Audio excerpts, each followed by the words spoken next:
engraçado como a gente vai mudando, né, os nossos critérios, a gente vai mudando as nossas nossos desejos ao longo do tempo, né, não necessariamente do ano, e como isso influencia, na nossa visão de futuro. Nesse vídeo aqui, eu quero trazer como eu formatei a minha empresa para ela rodar hoje, de forma que eu tenha muito mais liberdade e muito mais tempo para viver a minha vida do jeito que eu escolhi viver. Foi um processo, não foi da noite para o dia, mas eu selecionei aqui, eu separei, na verdade, mentalmente falando, os principais passos que eu tomei, as principais decisões que eu tomei para conseguir ter um negócio digital que sirva para mim e não o contrário. E eu vou apresentar para vocês depois da vinheta. Lá no início da Another Level, eu era muito centralizador, né, eu comentei isso em um dos vídeos aqui, acho que foi os 5 maiores erros que eu cometi, eu era muito centralizador. E dentro disso, eu entendo que a gente tem certas limitações, seja intelectuais mesmo, seja técnicas, ou seja de tempo. Existem algumas coisas que a gente não consegue fazer. Então, por exemplo, eu não conseguiria lá atrás fazer declaração de DARF e DAS para minha empresa, porque eu não tinha, porque eu tinha certa limitação técnica em relação a isso, né. Então, o ideal é a gente delegar isso para uma contabilidade. A mesma coisa as questões jurídicas. As questões jurídicas, cara, hoje tudo bem, tu consegue criar algum contrato, algum modelo de contrato no ChatGPT, ou tu consegue pegar, modelo de contratos prontos, só que isso não vai te atender em 100% dos casos. Isso, inclusive, pode abrir muitas brechas para os teus contratos. Então, o que que a gente faz? A gente vai lá e delega para uma empresa de advocacia. E entender isso, que tá tudo bem a gente ter essas limitações técnicas e tudo bem a gente ter essas limitações, às vezes intelectuais, às vezes de tempo, fazem parte do processo. A gente não nasce pronto. Um excelente exemplo disso é o dono da Alibaba, que, cara, uma das frases icônicas que ele tem é que ele não sabe de tudo. Ele encontra as pessoas que sabem daquilo e ele gere essas pessoas. Então, é muito mais um trabalho de encontrar talentos que estejam dispostos a trilhar o caminho contigo, do que necessariamente aprender a fazer tudo sozinho e se virar sozinho 100% do tempo. Por quê? Em dado momento, eu entendi que centralizar exigia muito do meu tempo. E tudo bem que durante algum tempo, tu vai dedicar muito mais energia, tu vai dedicar muito mais tempo no teu negócio para deixar ele redondinho. Só que depois de um determinado período, tu vai querer desfrutar daquilo, do que ele tá gerando. E como é que tu vai fazer isso se tu não pode soltar o teu negócio? E aí entra a questão de centralizar. A primeira coisa que eu fiz foi não necessariamente contratar pessoas, lá atrás foi, que foi um dos erros que eu cometi, mas atualmente, né, nesse modelo que eu tô construindo a empresa, é encontrar pessoas, talentos que tenham uma entrega parecida com a minha, estejam dispostos a crescer e que sejam acessíveis para que, obviamente, eu tenha a minha margem de lucro. E isso faz com que tanto para elas quanto para a gente aqui, isso seja um benefício, seja visto como um benefício, porque ao passo que eu ajudo elas a crescer e faço com que o negócio delas evolua, seja financeiramente, seja, tecnicamente, intelectualmente, enfim, elas também fazem para mim, elas também economizam tempo para mim, elas também conseguem tirar, às vezes, do papel coisas que eu não conseguiria sozinho.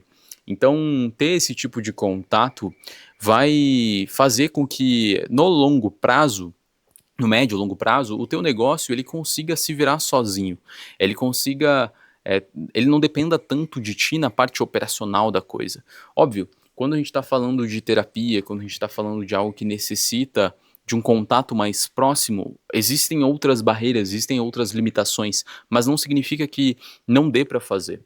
Um grande exemplo de terapia que eu tenho, de empresa de terapia que eu conheço e eu já trabalhei, foi o da Alana Anijar. Ela criou, em cima da marca pessoal dela, toda uma rede terapêutica, onde hoje ela tem vários terapeutas que atendem vários tipos de casos diferentes, e tudo isso começou com a marca pessoal dela lá atrás. Então, conforme tu vai evoluindo e tu vai entendendo as limitações, as vantagens, tu vai entendendo o teu negócio mais a fundo, tu vai conseguindo mapear o que tu precisa e o que tu consegue fazer para tirar essa centralização de ti. E isso, no longo prazo, vai te trazer muita liberdade. Seja para te usufruir do que ele faz, ou seja para te, inclusive, focar em outras coisas, focar em outros negócios, focar em outros objetivos.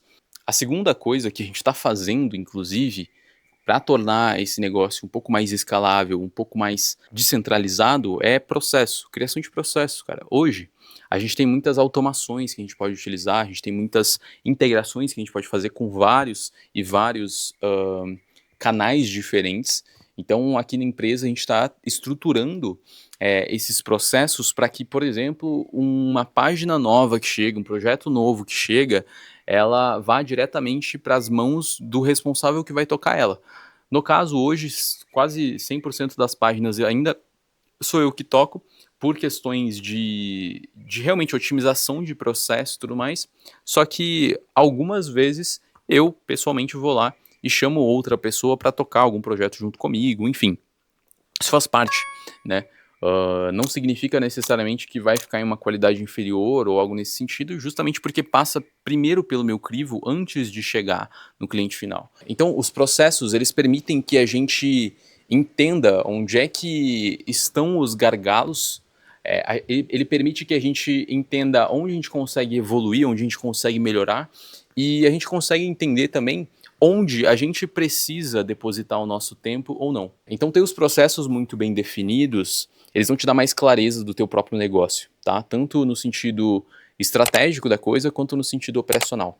E a última coisa, e eu acho que provavelmente uma das mais importantes, são as fontes de aquisição. Tu precisa ter mais de uma fonte de aquisição de clientes funcionando para ti. E aí isso vai mesclar muito com o que a gente comentou ali de processo, tá? Quando tu tem um processo muito bem definido, tu pode ter 1, 10, 20, 50 leads chegando todos os dias, que a tua operação ela ainda vai dar conta. Óbvio, toda operação, quando a gente fala de prestação de serviço, ela tem um limite com base no teu time, né? Porque é muita mão.